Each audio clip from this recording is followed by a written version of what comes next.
empezar el jueves de 4 a 6 y otra vez nos toca de 6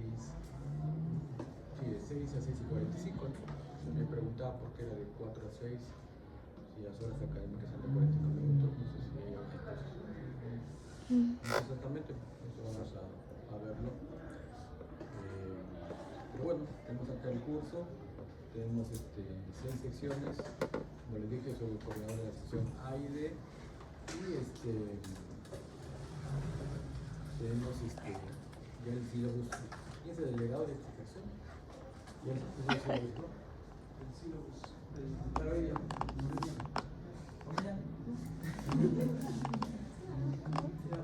De paso, vos no tienes que trabajar. Muy bien. Entonces, tenemos 3 fases. Las evaluaciones son de 2 maneras. En teoría hay un examen de 16 puntos, que son prácticamente el 100% de casos clínicos, y 4 puntos que va a ser un examen, que algunos le dicen el pasito, que es de 4 puntos, que va a ser a lo largo de la primera fase. Yo le voy a avisar cuándo va a ser el examen, o le aviso por tener sus compañeros delegados. De repente le aviso el lunes que este jueves no falte nadie porque va a ser el pasito, y eso ya es irrecuperable, los 4 puntos, ¿ya? Entonces eso va a ser con anticipación para que no tengan ningún problema ya que tienen que asistir a las clases. Es parte de la evaluación. A partir de la segunda y tercera fase hay lo que es responsabilidad, y lo que es también las monografías que nos vamos a dejar, que están en sus sílabus, ¿no? Que también van a entrar dentro del puntaje, tanto para la nota o para subir su determinado puntaje. En cuanto a las monografías, ya depende cómo ustedes quieran hacerlas, si quieren hacerlas individualmente, o grupos de 5, de 4, como ustedes vean más conveniente. Lo hacen conocer, vean ustedes, si es entre 5, no hay problema, ¿ya? Sobre los temas que están en su sitio, ¿ya? La tercera fase, el 10 de octubre, sí hay una actividad que es por el Día de la Salud Mental, que ahí participamos todos los coordinadores y también los jefes de curso, ¿ya? Muy bien, ¿hay una duda, una pregunta? ¿No hay preguntas? ¿Dignidad? Sí, los pasitos ¿es uno solo o van a ser varios? Yo creo que no sé. Por la mitad, 3 tabs, por ahí. Porque es 2 preguntas y 2 capítulos clínicos, ¿ya?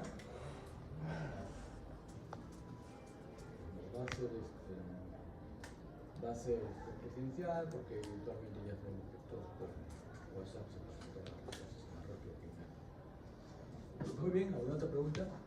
¿Sí? El examen va a ser por separado, las secciones de LUSA y los usted, el examen final. O sea, ¿cada uno hace su propio examen o todos dan el mismo examen? No lo sé, porque la última vez yo he hecho mi propio examen. Y solo que el coordinador me indique otra cosa. Ya es avisar, ¿no?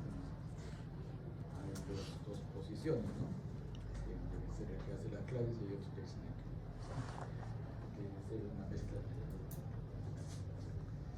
Yo tengo mi posición, pero esto es lo que diga las autoridades. Muy bien, ¿alguna otra preguntita? No hay, entonces vamos a empezar el día de hoy con este tema, que es aproximación a la salud mental y a la psiquiatría. ¿Ya? Entonces, eso soy yo. Soy académica, experiencia profesional. Y bueno, yo enseño psiquiatría, semiología médica, psicopatología desde el año 2000. Entonces, el objetivo de esta primera clase es definir lo que es salud mental, no solo lo que es la ausencia de trastornos psiquiátricos, sino un estado de completo bienestar, considerando que no puede haber una salud mental si tenemos una enfermedad física, ¿no? Si tenemos una enfermedad crónica, un cáncer, evidentemente no vamos a tener una salud mental. Y si tenemos un cuadro de ansiedad, de pánico, no vamos a tener un estado de salud física, todo va en conjunto, ¿no? Entonces vamos a definir la salud mental, vamos a ver los fundamentos de la salud mental, psiquiatría como disciplina, la evaluación clínica del paciente y cómo se clasifica esto según las clasificaciones modernas que son el CIE-11 y el DSM-5-TR. Fundamentos de la salud mental, del concepto de bienestar al reconocimiento del trastorno mental. Entonces, ¿qué es la salud mental? Es el estado de bienestar en la que la persona reconoce sus capacidades, afronta las tensiones normales de la vida y trabaja de forma productiva y contribuye a su comunidad. Acá hay algo muy importante que es el afrontamiento de las tensiones normales de la vida. Todos nosotros podemos tener problemas, dificultades, pérdidas amorosas, pérdidas de dinero, pérdidas de cambio de domicilio, pero podemos adaptarnos a las situaciones o a la frustración, ¿no? Pero hay personalidades que tienen unos rasgos patológicos, por ejemplo, en los cuales esa adaptación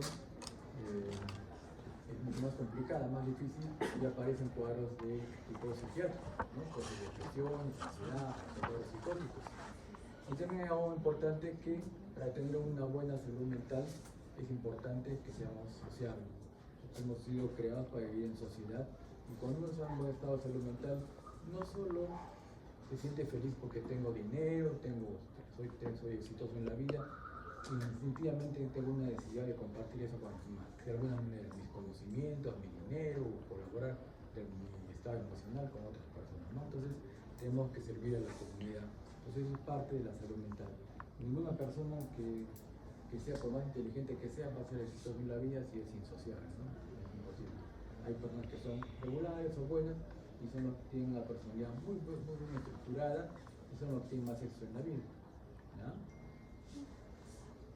Entonces la salud mental no es la ausencia de enfermedad mental, incluye bienestar emocional, psicológico y social, determina cómo pensamos, sentimos y nos relacionamos, tiene que ver mucho con la personalidad, la forma de ser del individuo, condiciona la toma de decisiones y el afrontamiento del estrés, cómo enfrentamos el estrés, ¿no? Tenemos una frustración, cómo la vamos a enfrentar, eso va a llevar a que tengamos un problema mental o de repente no, porque ya tenemos un estado de resiliencia muy bueno. Es indispensable la salud física, no hay salud sin salud mental, ¿no? Como el budo.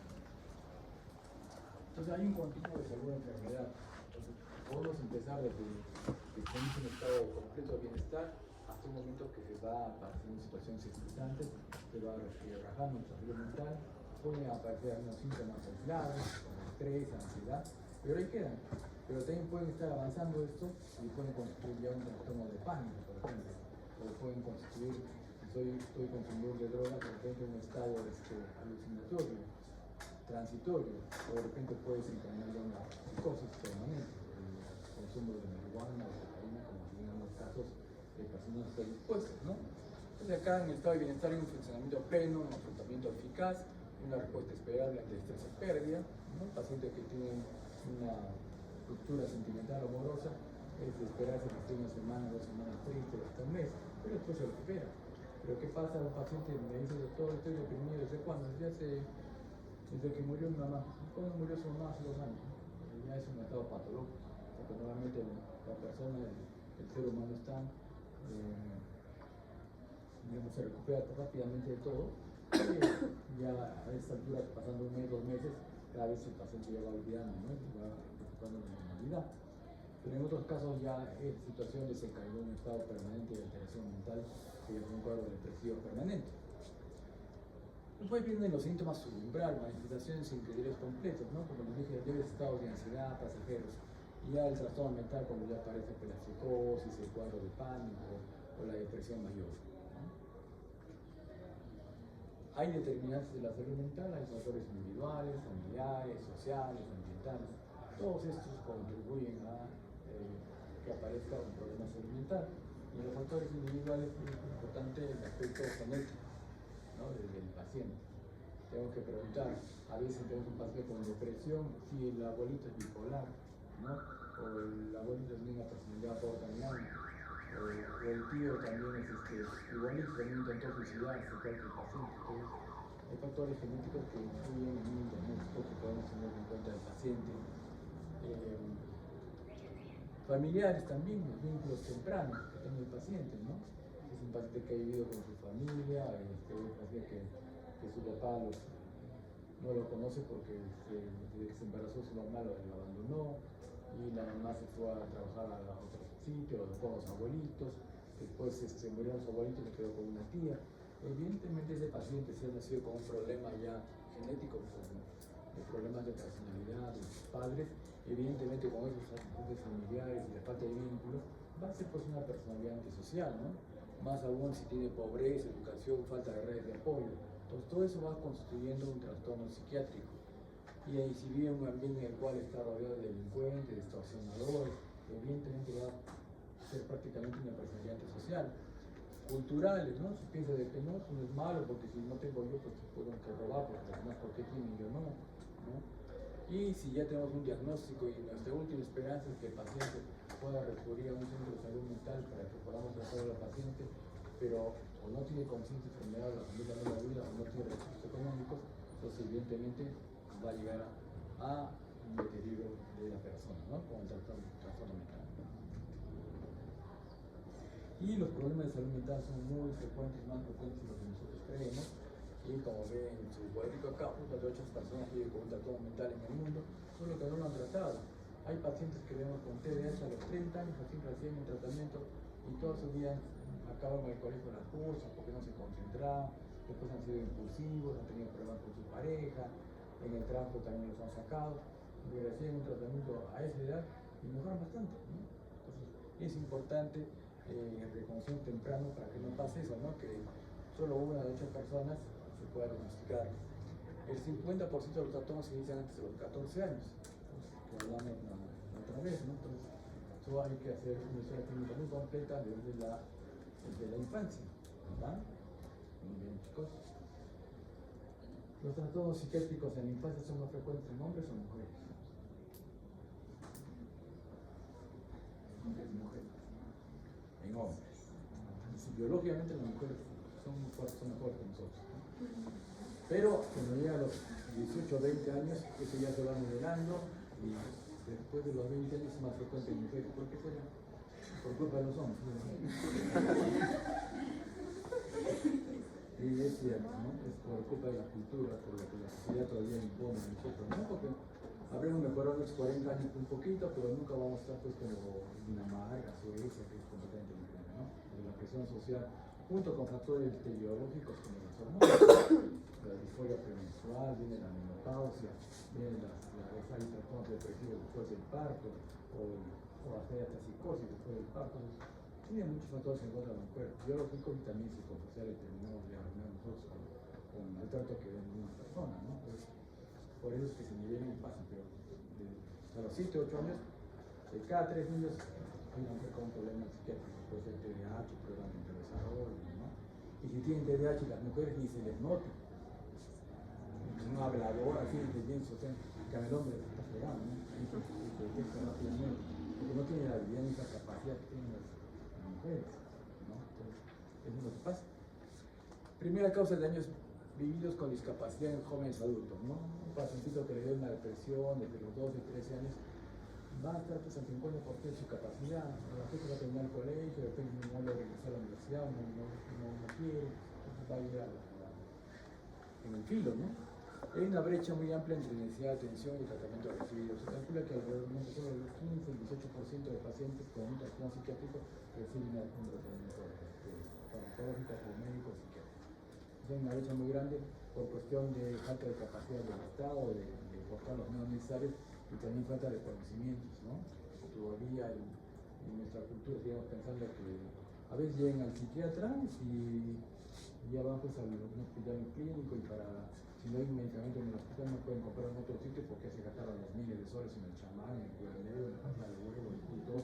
Y ya llegan inicios a la consulta y ya no tienen que pagar la consulta. Eso pasa, ¿no? Los factores culturales también son importantes. Entonces, como dice aquí, la depresión y los trastornos de ansiedad son los cuadros más prevalentes que tenemos en la población. La comorbilidad psiquiátrica y médica es la regla más que la excepción. Entonces, igual que en medicina, ¿no? Tenemos un pacientito con un problema valvular, con la padece de insuficiencia renal, ¿no? Tiene hipertensión, tiene dislipidemia, entonces la comorbilidad hace que el paciente pues sea más complicado y su pronóstico sea más sombrío. Igual es en psiquiatría, tenemos un paciente que tiene un problema de ansiedad y de repente pues consume drogas. Es complicado, ¿no? Pues un paciente que consume drogas y tiene una personalidad antisocial, también más complicado que alguien que no tiene afectación antisocial y solo empieza el consumo de drogas o de alcohol. Entonces, diferente el abordaje, diferente el tratamiento, diferente el pronóstico. Entonces, como dice ahí en la diapositiva, la comorbilidad es la regla más que la excepción. El suicidio es una de las principales causas de muerte en adolescentes y adultos jóvenes, que es lo que vemos con mayor frecuencia, ¿no? Cada vez a menor edad, mayor interés de suicidio y hasta en niños.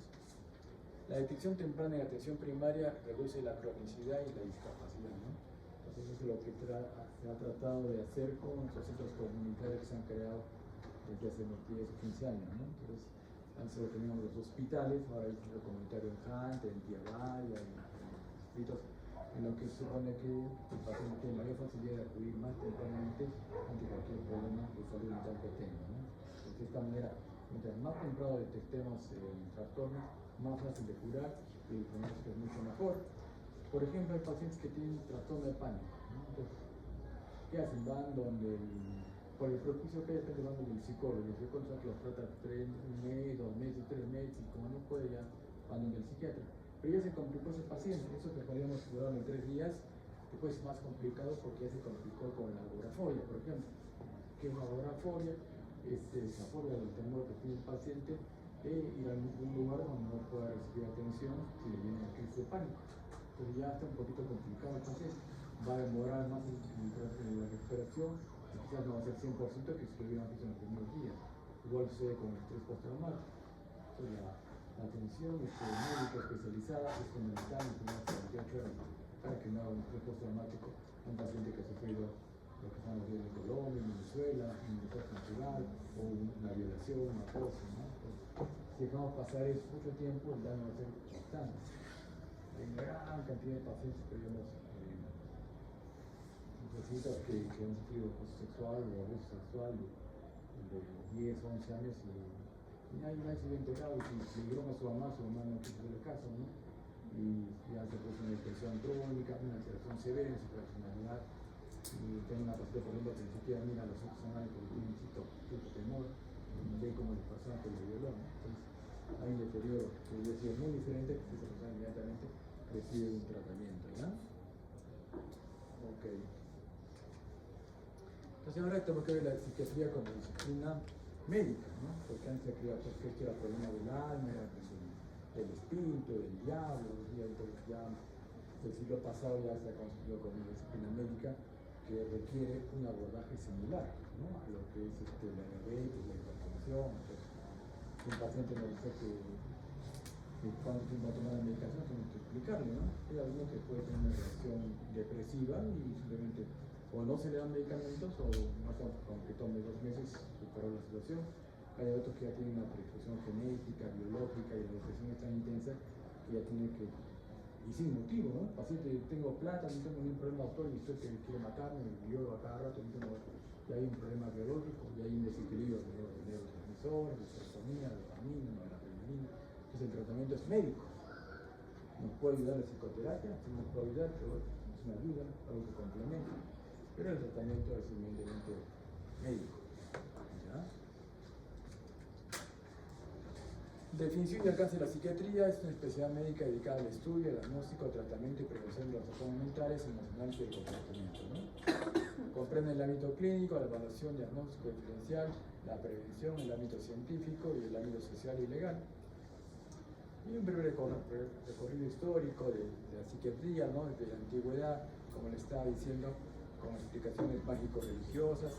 Hipócrates proponía un origen natural y cerebral. Después, en el siglo XVIII al XIX, Pinelli el tratamiento moral, como les mencioné, nace la psicología descriptiva de Kraepelin. Y ya a primera mitad del siglo XX ya esto va cambiando con el psicoanálisis y posteriormente a partir de 1950 ya hay una revolución con la psicofarmacología, ¿no? Antes se trataba a los pacientes psicóticos con terapia con shock insulínico, se hacía siempre un coma insulínico al paciente, o con la terapia electroconvulsiva, ¿no? Pero a partir de 1950 ya los pacientes no son tratados internados en instituciones como manicomios, donde pueden estar años sin salir, sino que reciben un tratamiento temporal, ¿no? De hospitalización y luego ya son vistos en forma ambulatoria. Y ya por 1950, con la aparición de la clorpromazina, es que todo comienza a cambiar. Ya hay una revolución farmacéutica en la actualidad, que el tratamiento incluso hay fármacos para la esquizofrenia, que son ampollas que se les coloca cada 3 meses, ¿no? Son un poco caras, pero acá y con esa ampolla cada 3 meses el paciente puede desarrollarse casi normalmente. Y en la actualidad está mucho lo que es la neurociencia, lo que es la genética, ¿no? La medicina basada en evidencia y la atención centrada en la persona, ¿no? La psicoterapia de tipo individual o cognitivo-conductual centrada en las personas. Y lo que es la genética está muy de boga lo que es la genética, es decir, que no hay cambios en el DNA, sino que en la expresión del RNA está el problema de esos pacientes que han sufrido traumas o problemas infantiles o que tienen una depresión, una persona hormonal y que algunos fitofármacos incluso pueden haber una reversión de la epidemia. Entonces, dentro de todo este tiempo, había un modelo que vimos al principio, de pensar que el estudio de la salud mental tiene que ver con el aspecto mágico, religioso.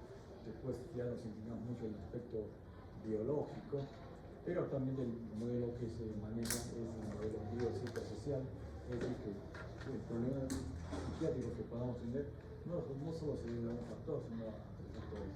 Puede haber una base biológica, genética, pero sobre la cual es importante también el aspecto psicológico y social.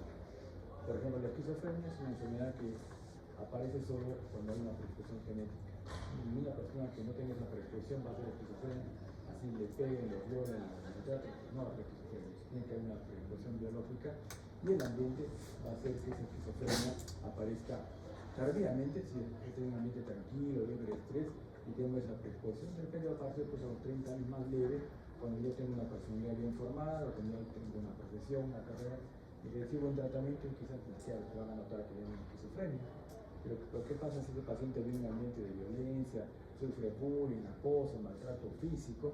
De repente la enfermedad no va a pasar a los 30 años, sino a los 14, 15, cuando el paciente ni siquiera ha desarrollado su personalidad. Entonces el paciente va a ver un deterioro muy grande y el paciente no va a lograr ningún avance en su vida, pues, ¿no? Porque ya se destruyó por completo su personalidad y la enfermedad también hasta como ya un daño cognitivo, porque no solo hay un daño a nivel temporal, también con el frontal, el deterioro cognitivo en estos pacientes. Entonces, como dice acá, propuesto por Eñe, sustituye el revisionismo biomédico, el establecimiento resulta de la interacción del aspecto biológico, psicológico y social. Biológico, como hemos dicho, la genética, la neurotransmisión, enfermedades médicas, ¿no? Porque hay enfermedades médicas que también nos van a causar algún tipo de trastorno psiquiátrico, ¿no? Por ejemplo, hay pacientes que les gusta su cuadro de ansiedad y que tienen un hipertiroidismo, o hay pacientes que tienen un cuadro psicótico y tienen cisticerco cerebral, ¿no? Entonces, hay influencia en las enfermedades médicas, pero también las intoxicaciones por fármacos. ¿Ya? La sociedad, la familia, la cultura, el trabajo, el apoyo, la universidad y el destino también contribuyen. Y la dimensión biológica está en boga la genética y la epigenética, la heredabilidad variable según el trastorno de interacción gen-ambiente, como les dije. Eso es muy evidente cuando se ha visto que tienen los psicóticos, uno de ellos que ha vivido con sus verdaderos padres y el otro es llevado a Europa, vive con un padre completamente normal. Uno desarrolla el depresión y el otro a veces no. Quiere decir que no, si bien cierto tiene que haber una predisposición biológica, ahí está latente eso por el ambiente, ¿no? Por no ser presente en la enfermedad. Entonces tienen que haber estos factores. Esto es algo que vemos todos los días, los neurotransmisores, el GABA, el glutamato, la noradrenalina, la serotonina, la dopamina, que se van a alterar en determinados trastornos, desde cuadros depresivos hasta trastornos psicóticos. También circuitos, la corteza prefrontal, la amígdala, el hipocampo y los ganglios basales, ¿no? Por ejemplo, lo que es los ganglios basales, tiene que ver mucho con el trastorno obsesivo compulsivo. Hay alteraciones a nivel del núcleo caudado, del cutáneo, y que tiene que ver con la obsesividad del paciente. Ya está demostrado cuáles tienen que ver con los impulsos, con las ideas obsesivas y con el comportamiento que